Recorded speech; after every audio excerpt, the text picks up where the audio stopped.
विश्व मलेरिया दिवस 25 अप्रैल को मनाया जाता है। वर्ष 2007 की विश्व स्वास्थ्य सभा में डब्ल्यूएचओ के सदस्य राज्यों द्वारा इस दिवस की शुरुआत पर विचार किया गया था। पहले हम मलेरिया के विषय में जान लेते हैं। मलेरिया एक जानलेवा बीमारी है जो मुख्य रूप से उष्णकटिबंधीय देशों में पाई जाती है। यह एक रोके जाने योग्य और इलाज योग्य भी बीमारी है। यह संक्रामक बीमारी नहीं है।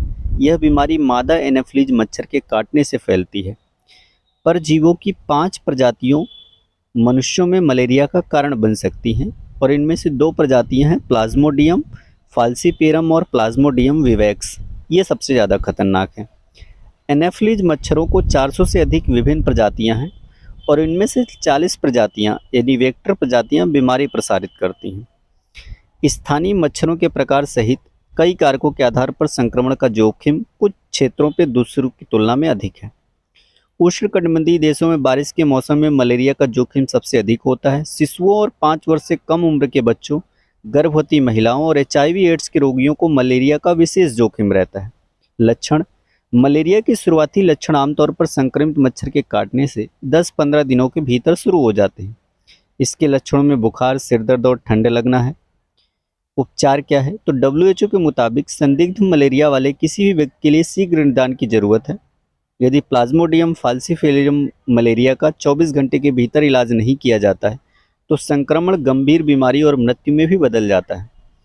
गंभीर मलेरिया वयस्कों में बहुअंग विफलता का कारण बनता है, यानी मल्टी ऑर्गन फेलियर भी हो सकता है, जबकि बच्चों में अक्सर गंभीर एनीमिया, श्वसन संकट या सेरेब्रल मलेरिया देखने को मिलता है। परीक्षण के 2 प्रमुख प्रकार हैं। एक तो रक्त स्मीयरों की सूक्ष्म जांच परीक्षण करना और निदान करना यानी ब्लड टेस्ट। दूसरा, मलेरिया एक इलाज योग्य बीमारी है। आर्टेमिसिनिन आधारित संयोजन चिकित्सा यानी एसटीटी मलेरिया के उपचार के लिए उपलब्ध एक प्रभावी चिकित्सा है और विश्व स्तर पर सबसे ज़्यादा घातक मलेरिया परजीवी प्लाज्मोडियम फाल्सीफेरम मलेरिया के उपचार का मुख्य आधार है। आरटीएस, एसएआरटीएस और आरटीएस मलेरिया का पहला और अब तक का एकमात्र टीका है। मलेरिया से वैश्विक खतरा भी है। दुनिया की लगभग आधी आबादी को मलेरिया का खतरा है। वर्ष 2020 में अनुमानित 85 देशों में 241 मिलियन लोगों ने मलेरिया के लक्षण देखे गए। इस वर्ष मलेरिया से लगभग 6,27,000 लोगों की मृत्यु हुई। मलेरिया की वैश्विक स्थिति में हालांकि सुधार हुआ है। पिछले 2 दशकों में मलेरिया उन्मूलन की दिशा में कई उल्लेखनीय प्रगति हुई है। विश्व मलेरिया रिपोर्ट के मुताबिक वर्ष 2020 में 26 देशों में बीमारी के 100 से कम मामले थे।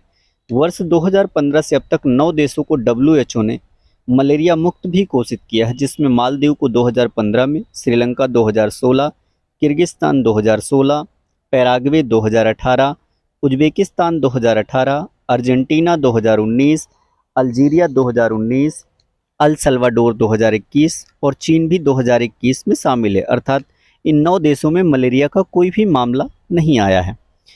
अब मलेरिया की भारतीय स्थिति में देख लेते हैं। भारत में मलेरिया वर्ष 2018 की तुलना में वर्ष 2019 में 17.6% की गिरावट दर्ज की गई है। एपीआई उसके आंकड़ों के मुताबिक भारत में 27.6% और 2019 में 18.4% कम हुआ है।